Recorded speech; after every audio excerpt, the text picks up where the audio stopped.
I certainly think that there's been technology trends in the past that have come and gone, but I do think that AI is certainly here to stay. I do think that vibe coding kind of has its time and place. I think it's really good for building an early proof of concept from scratch. I think it's really good at building something rudimentary. And so certainly it's good at certain things. I think with some of the work that we're doing where we'll come in and, for example, inherit a very large code base that may be a little bit older and we're maintaining and supporting and updating that for a client, it's not going to be a good use case there. Like I mentioned, some of the big verticals we work in with fintech and healthcare, there's certainly some security concerns with that. And so there's certainly some good use cases for vibe coding. That's not something that we do. Welcome to How I Grew This, where we dive into the world of digital marketing and connect with leaders in the space about how they're scaling, evolving, and growing. Hey, it's Amanda. Before we dive in, I want to set the stage for today's episode with Robert Armstrong. He's co-founder and CEO of Appstem and started this whole thing back when the App Store was brand new. In this episode, Robert talked about landing his first big clients through cold calls, what he wishes he'd done differently on the marketing side, and the lessons he's learned about building the right team along the way. We also touched a bit on his take on AI, when it's actually helpful and when it's not, and how much more there is to a successful app launch than just having the right features, and he has shepherded a lot of those. For me, it was a reminder that growing something that lasts takes way more than just a good idea. It's about the people, the timing, and the way you bring it all together. So let's get into the conversation with Adam and Robert. Welcome, everybody, to the latest episode of How I Grew This. This week, I am especially excited to introduce a friend of mine, Robert Armstrong, CEO and co-founder of Appstem, a mobile app agency. Is that correct? Yeah, I mean, we've expanded quite a bit. Now we call it a digital product agency, but that was definitely the bread and butter. Give us the elevator pitch. Yeah, that we're a digital product studio that creates digital products, and it's all encompassing of custom software, mobile applications, web applications, kiosk applications, AI applications. It's expanded, but certainly that was the beginning, was mobile apps. Mobile apps. Where I want to start is the beginning, because I have the luxury of knowing you for coming on 20 years-ish, which is scary. And I can say how bonkers it was in our mid-20s to be we were both working at Oracle on the sales floor, how bonkers it was to think, okay, my next step is to go off and start something on my own. Like it just was completely out of the ordinary. And no one else that I knew did that. So walk us through that. How old were you? What were you thinking? Tell us a little bit about our time at Oracle and then how you started Appstem. Yeah, I mean, I think Oracle was a great proving ground, learning ground. It was a great foundation to be in technology sales, right place, right time. And the thought process was we were coming out of the 2008 housing crisis. So we had some good years at Oracle and then definitely had a down year. Oracle was looking to restructure and having layoffs. And in the beginning, I was really into it. My father worked in software sales, so I really enjoyed it. But I think that was like a wake up, like, hey, listen, you could get let go and you're really into this and nothing's for sure. And then I had like a fateful dinner with an old college buddy in San Francisco, and he proposed this idea of creating a consultancy. And so I was 29 at the time. I was looking to leave Oracle because of that. And so I was interviewing at a lot of the large, big software companies, and I was married. I didn't have any kids. And so it was a good time to take a risk and try something knowing it wasn't going to be a guarantee. And my thought process was if it didn't work out and it failed, that I would just go and interview with these companies I was already interviewing with, and I could try something. And if it didn't work out, I could go get another job. And so it seemed low risk at the time. In hindsight, it was probably a little higher risk than I thought, but it worked out all right. So you'd do it again if given the chance? I would do it again for sure. Concerns of starting a company would be different. It's funny to think back of what my concerns were. Can we get customers? Can we sustain this? Can we grow? Can we hire the right people? Like, I don't know if they would be my same concerns. There'd be a lot of different other nuances to that, which is probably relevant to growth and marketing and things like this that I didn't focus on. I thought that going in and doing sales and building a team, that was a focus. And I think I would focus a lot more on marketing, which isn't something that we had done in the early days and is one of the larger regrets. We'll get to regrets, but I want to go back to that. Sure, I got a lot of those. I'm sure not. Like running the company for as long as you have, obviously it wasn't that bad of a decision. So you're 29, you're working, selling software to big enterprises. You're like, I'm going to go start a company, have a fateful dinner. Why apps? I mean, this was back in, I don't want to age us too much, but this is like the beginning of the iPhone. Like It was the very beginning. They released the iPhone in 2007. It wasn't open to third-party developers at the time. You got an iPhone and those apps that came on the phone, MySpace, Facebook, you're stuck with those. Software engineers gave Apple pressure to say, hey, we want apps on the iPhone. This is phenomenal. And so in the following year, Apple released, I want to say October of 2008, released the iOS SDK, the ability to have third-party developers develop apps for the iPhone, which created the iTunes App Store. And so that was in 2008. And if you think back at this point, that's the beginning of the App Store. There's no iPad. In the early days, BlackBerry apps were in demand. Windows apps, it's funny to think it was a very different landscape back then. And then so iPhone was taken off and they opened that up and we saw an opportunity that large companies and really enterprises of all kinds, startups and enterprises would want and need a consultancy that specialized in this, understanding Apple's human interface guidelines, understanding the interface, understanding the integrations, the different form factors. And so that was our focus, was all mobile apps all the time for probably the first 3-4 years of Appstem. That's all we did. We saw web development as a very competitive market. And so we would turn down, we do more web development today than we do mobile apps. But back then we would turn down that work. We thought there was too many players in the space. So it was impacted. So you came out during the explosion of mobile apps and you were mentioning you were worried about getting customers. Tell us about your first customer. How did you find and sell your first customer?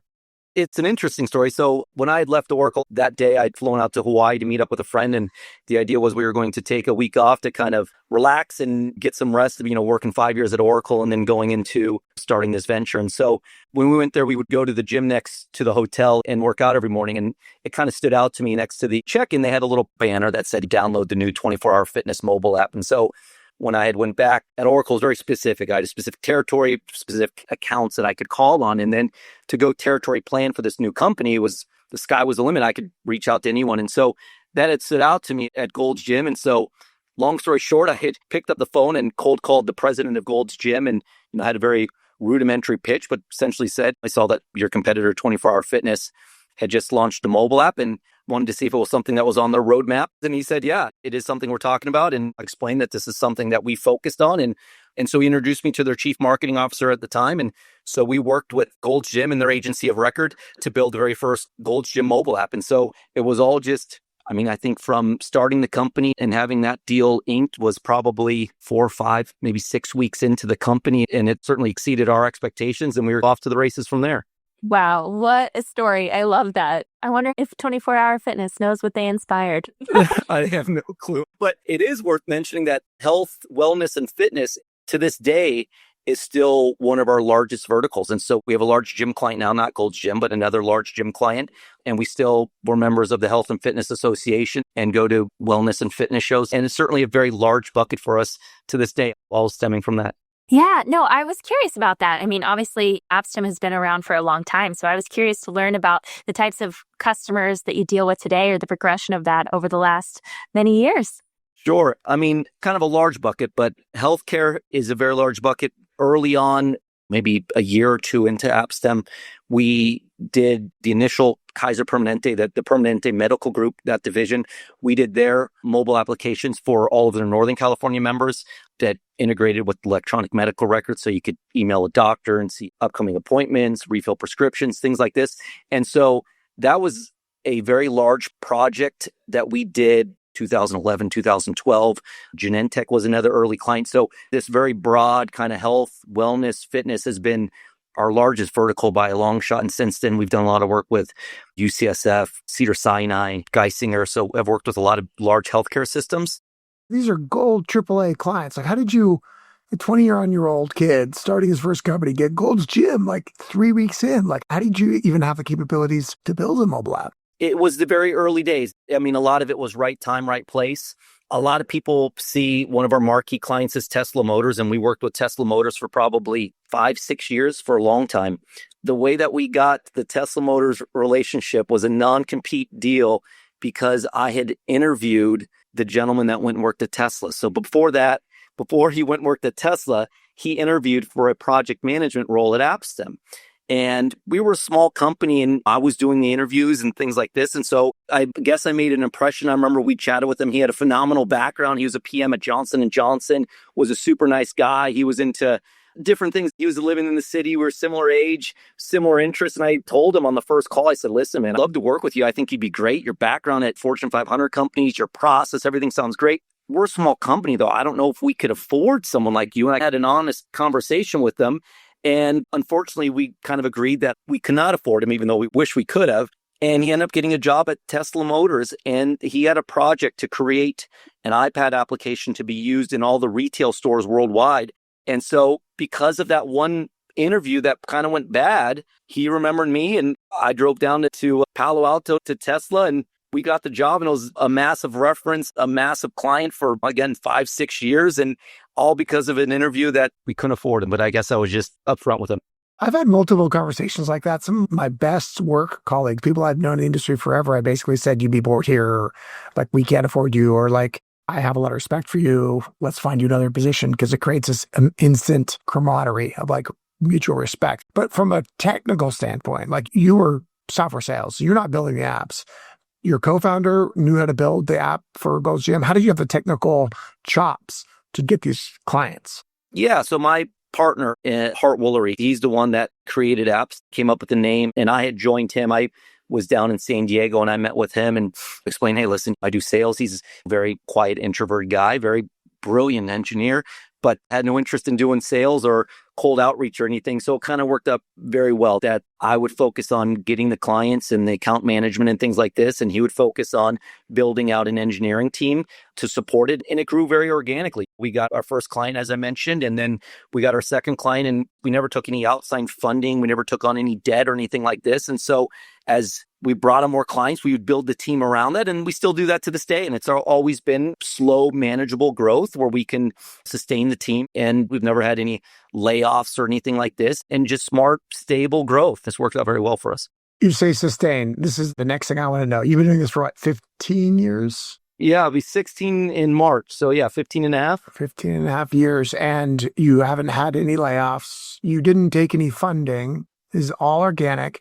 My question, and have you done this for 10 years and like totally burned out and stressed all the relationships in my life and probably stressed my body out? How do you make it sustainable? How do you do it like every day for 15 years and still show up to calls smiling? The short answer is having a brilliant team. So I've been very fortunate to have a good team around me. So my partner, Hart Woolery, he exited the business in 2014. And so for the last 10, 11 years, I essentially bought him out. And then I grew the team. But we were very fortunate to have my CTO, Chris Newhouse, who's absolutely brilliant. And he's been working with me for probably, of the 15 and a half years, 13 and a half of them maybe. Our creative director, who's kind of like head of product and design, Chris Harris, he's been on the team for probably 9+ years. And so we brought on a senior project manager, David, 3-4 years ago. He oversees all delivery and project management. I mean, the one thing is we're a fully US-based team. Pre-pandemic, we had an office in the financial district for many years. We are a remote team now, but all US-based. So I think that's a lot easier to manage versus offshore teams or different time zones and languages and things like this. But I'm very fortunate to have a good team around me. I brought on a pretty senior level sales guy 4.5 years ago. He came from a large consultancy, Steve, and he oversees new business and business development and partnerships. So the only way to do this is to have a good team around you. You're not going to be able to do everything. And so I'm very fortunate to have an awesome team that is absolutely brilliant that helps manage things for me. Well, having a great team is definitely a wonderful strength to have. I'm curious if there's been any evolution in your approach to the types of profiles you hire over the course of this 15 years. Obviously, don't hire anyone you can't afford. That's a good lesson we learned. Yeah, that's a good one. But anything else to share about how you approach bringing on great talent today versus in the early days? The short answer is you're constantly refining this.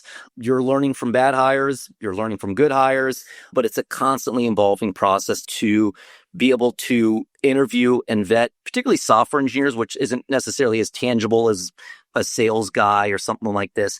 And so I kind of pride ourselves on our interviewing and our vetting process for software engineers. And the reason why I say that, and trust me, we've had some bad hires, but telling them to close their ears if they were ever. Yeah, I mean, for the most part, I mean, we're batting pretty good. And I think the process that we refined, the way that we vet them, the way that we interview them, we want the interview process for engineers to be very kind of similar to our working practices. It's something where we work remote, you're very autonomous, you have to be resourceful. And so it's very similar to the work-life balance that we have here and the work style we have. And that interview process is to match that. And I think we've done a good job. And the way I feel is that I would put our engineering team against most. And it's a very small, smart, agile, versatile group. And I feel good about it because we've had engineers that have left, have gone to work directly to the Googles, the Apples, the Airbnbs, you name those big tech companies that are hard to get in. And we've had engineers go to those big tech companies. And so I know we're hiring good talent. And I think that's really our differentiator is the team and the experience and the reputation we have. If it's not a secret, tell us about that interview process. Do you give them a project? Do you have them deliver? Yeah, so there's a code challenge. So it's, again, one of our differentiators to get this top talent. It's not a 6-month-long interview that you'd get at a big Fortune 500 tech company. It is 4 steps, and we're looking for a number of things around skill and culture, experience, versatility, things like this. But a big piece of the technical nature of it is a take-home code challenge. We give them 3 days, and it's similar to the types of projects and client work that they would have at Appstem, but being able to see how they do that. And like many things, there's many different approaches to it. There's optimal ways, there's lazy ways, there's AI ways, but we can tell how they're doing it. And it's a good way to see how they would approach a problem, how they would solve it in software. And then we review it with them and understand their overall thought process and approach and things like this. And it seems to work out pretty well. And we can tell it's a good way to understand technical skills. It's a good way to understand attitude and how they approach it. I mean, we pride ourselves in having a very low ego team, and I think that's very good. So understanding they're willing to do a code challenge is a good kind of attitude test and things like this. And so it works on a number of different cylinders, and we continue to refine it. It's essentially a code challenge and a problem they have to solve, and understanding how they solve that is very helpful. I'm curious too about all of the changes in the world, AI, all the good stuff. So are there variations where you're trying to bring on folks with different skill sets that understand like different languages, or how does that play a role in all of this?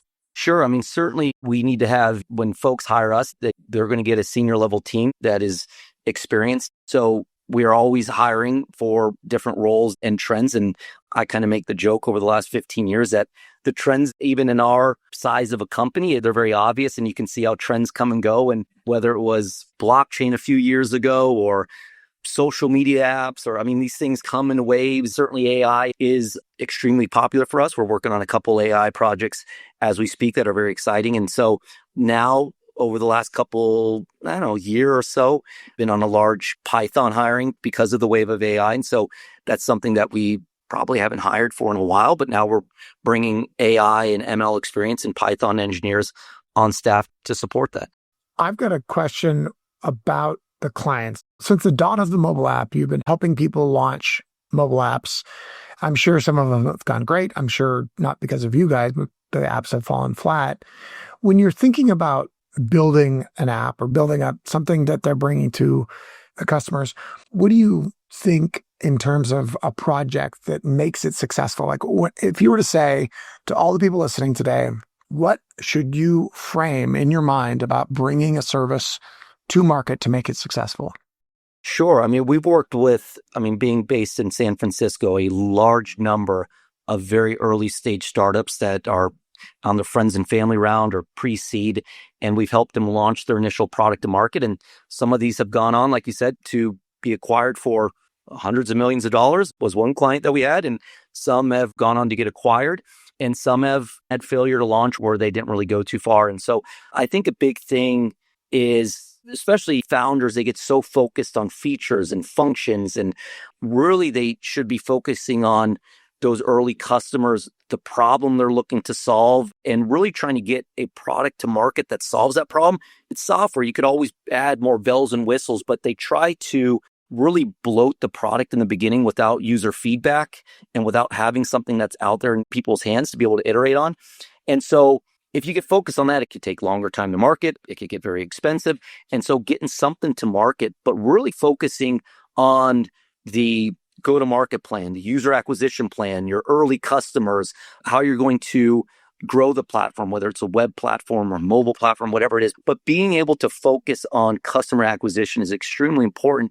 And you would be surprised how much that is an afterthought. They go out and raise a certain amount, or they get a budget and they build a product with really no budget left over, or really not much of a go-to-market plan of how they're going to attract those early users. And I think that really needs to be the larger focus, right? If you build the perfect product, how do you get people to know it exists? How do you get people to download it? And there's over 2 million apps in the App Store. How do you get people to download it and use it? Are you going to provide a piece of software that's going to solve something that they're going to go and use this? Is there some utility to it to continue to use that on a daily, weekly, monthly basis? And so that's really, I think, in some cases, at least the ones that struggle, it's been an afterthought. And you could see that early on. My last call was a pitch session where people were pitching. And I was thinking, like, if I was a VC, I'd have to get really good at being able to identify if someone had their stuff together to release. Do you have a good sense when you're working with someone building an app, whether they're going to succeed or not? Not in all cases. I kind of make the joke that if someone came to me a decade, 15 years ago and said that they're going to create a social media app and you have a 140 character limit and we're going to have hashtags and we're going to call it Twitter.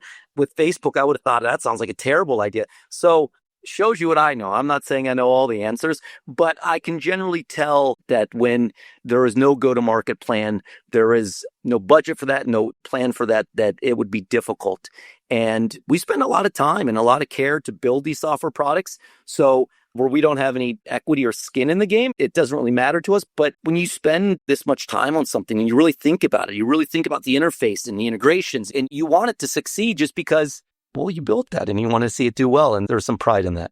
I can't help but notice the parallel to the start of our conversation where you were talking about how you kind of wish you had thought about marketing earlier on. So I guess my question for you is this a lesson that has come through over time? Are you now learning through the interactions with these types of apps? Is this something that you make a part of each conversation when you're bringing on new clients of, hey, here's how you should be thinking about this plan? Talk to me about it. I mean, I always was on the enterprise sales side of things. So our go-to-market plan was direct sales outreach of cold calls and cold emails. And that was very effective in the beginning. It wasn't as crowded of a space, but we got, like I said, early customers with Gold's Gym, with Enterprise Rent-A-Car was a cold call, K&L Wines in San Francisco. So a number of our very early clients were from cold calls. It's just not as scalable, right? There's only so many people you can call. And so I do wish that we brought on marketing expertise in the early days, as it was a bit of a land grab for people to have a mobile app in the app stores. And I think some of our competitors and friends, I guess they're both, that did a good job at that, really kind of scaled their companies. I have a friend and they had 3 SEO people on staff. And I thought, that's crazy. How could you support that? But those companies really scaled and became quite big. And it's something that I regret not doing early on. We do have outside consultants and teams that help us with marketing today around email marketing and trade shows. And so it's something that we certainly focus on now. But we didn't in the early days, and that was certainly a miss. That was a lesson learned. Certainly, when we talk to founders that are looking to launch their initial product, I tell them, like, you got to focus on this. And it's not a service that we provide today, but we have partners that we will introduce them to. And certainly, if they don't have those expertise in-house, we'll try to make those connections and direct them in that way. So let's talk a little bit about the future. I am particularly interested in some of the trends that you're seeing or some of the things you believe in or your inside scoop. Like, do you think people are going to just be able to start vibe coding to make their own apps? Or what are we looking at here? Certainly, this is a question I get probably twice a day. So certainly AI is extremely popular. I certainly think that there's been technology trends in the past that have come and gone, but I do think that AI is certainly here to stay.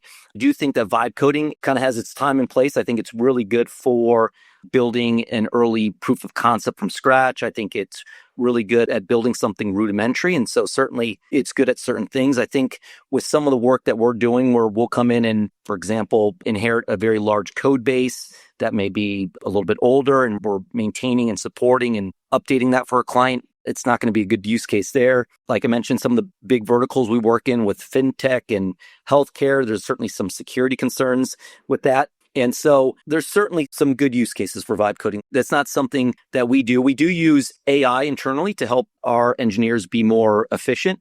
We looked at this a couple years ago and standardized on Microsoft Copilot. And so we use that across the board for all of our engineers, again, to help facilitate and speed them up.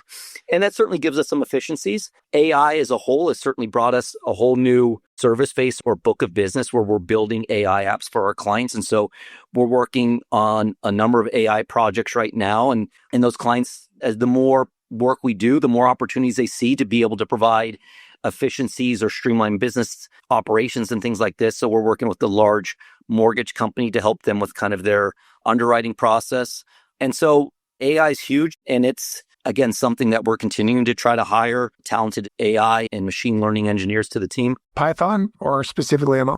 Python, yeah. Python is extremely popular. And so, yeah, we're looking for a number of Python engineers right now. FYI, guys, Python engineers, it sounds like you get a job with him, you'll get a job with Google afterwards. Yeah. So, hey, Tesla. Okay, so AI today is helping with your workflows. A lot of your clients are using AI. It sounds like they're using AI as a product or service, or at least heavily integrated in their product offering. If you were to do like a forward-looking projection for your business, or let's say even your industry, if you're more comfortable talking about that, what changes, developments, enhancements, opportunities do you see with AI looking ahead? Yeah, I think OpenAI releasing ChatGPT was that just over maybe a year and a half ago, where I think really folks saw the capabilities and the opportunity with AI. So that's really kind of like AI has been around for a while, but it was really when ChatGPT, the initial version, was launched to the public that people saw what was possible and they could play with that. And so that's really when things rocketed as far as interest. And so I think that AI is, just released the new version of ChatGPT. They'll continue to refine that, and it's going to get better and better. And ideally, it'll help our engineers be more efficient and streamline things. I think you're always going to need a software engineer to be able to do that, but they can use these tools to be more efficient. And I think those are going to get better. Yeah, and so certainly those are the opportunities we see, is that you get non-technical people that see the possibilities and they want to be able to have their companies be more efficient, whether they're redundant business practices or operations or streamlining workflows, whatever that may be. We'll have teams that are able to work with them and work within their systems, whether it's ERP systems or their inventory management systems or whatever that is, to be able to automate those workflows and streamline those. So that's where we see the opportunity for Appstem, is to come in and really help drive that strategy, the possibilities, the capabilities, making sure that the data is something that we can use and is formatted in a way to be able to build on top of, whether we're using a system like OpenAI or Claude or Gemini or whatever it is we're using, but doing those integrations and making sure that those AI applications, agents, whatever it may be, that it's successful for them. So you sound like very additive to your business. It's going to be a wealth of opportunity, not a threat. Yeah, I mean, I don't know what the future holds, but today, and I think in the near future, it is providing more business opportunity for us to be able to work with our clients and build out these capabilities. And it has been a boom for our business to be able to do this. And so it's been helping versus putting us out of a job, I suppose. Unsurprisingly positive outtake from you. You seem like you're pretty positive, just net for the business. Again, I'm going to go back to this 15 years, not burned out, still smiling on the calls to go for it.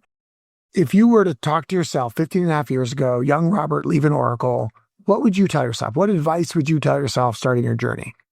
I think, like anything, and I encourage a lot of people, I would say go for it, give it a chance. There's a lot of people out there that come to us that have ideas, and I'm always encouraging for people to take a chance, even if they fail. And so what I would say, going back to my earlier point, is to bring in maybe a marketing team early on to help really scale the business. I mean, certainly, I think the company could have been larger at this point had we invested more in marketing early on. That would be the big thing. I think there's some other things around hiring where early on we began, because we were bootstrapped, we didn't have the budget or the ability to pay for some senior level, particularly around project management stuff. And I think we learned a hard lesson around that. And so there's a lot of PMs out there.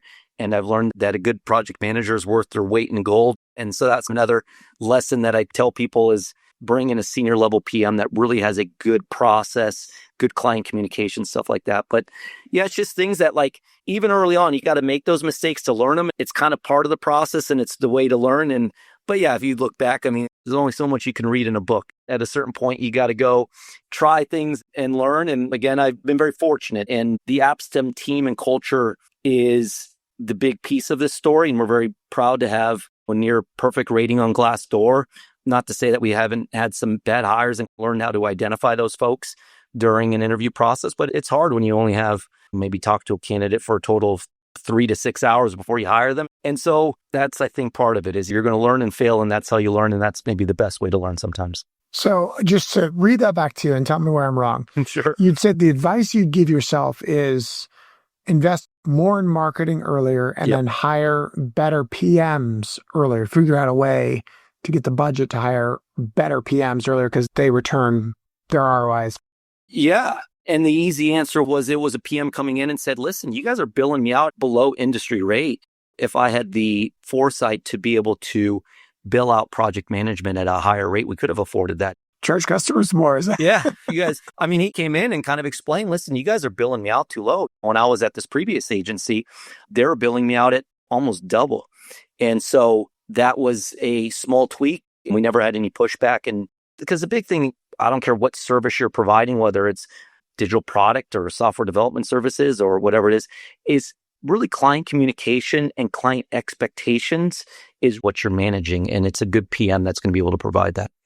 So if you could wave a magic wand today, looking forward, would you be like all else equal? So like lower margins, larger company, or fatter margins, smaller company? What do you think would be more enjoyable to run? Me personally, I'd go for the latter. I'd go for a smaller company. And that's always been the focus. Because again, when Hart and I started this, he had worked at a company. He was acquired by AOL, worked at a big company, hated it. I worked at Oracle. I'm not saying I hated Oracle, but I was certainly ready to leave Oracle.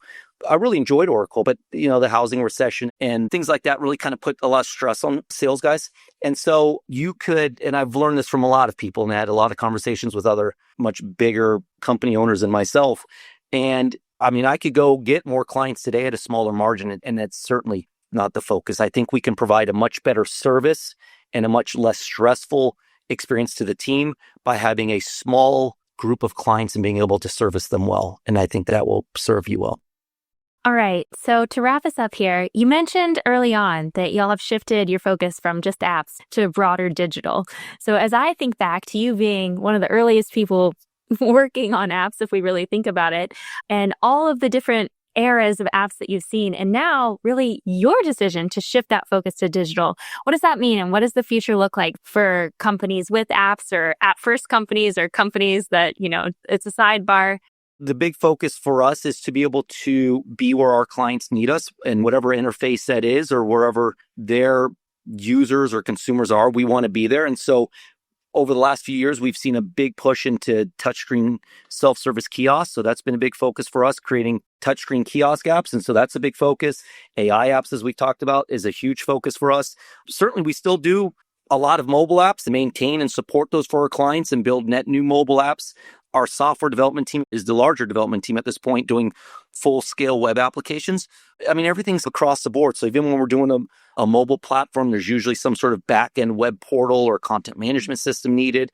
We're doing a very large telemedicine app right now where the patients or the end user will be using a mobile app, but that team, all of their educators and physicians will be going through a web portal. So everything's cross-functional at this point. So whether we're building an Apple Watch app or an AI app or a CarPlay app, an Apple TV app, whatever that interface is that people are going to be using as the end interface, we want to be able to have the team to specialize and support that.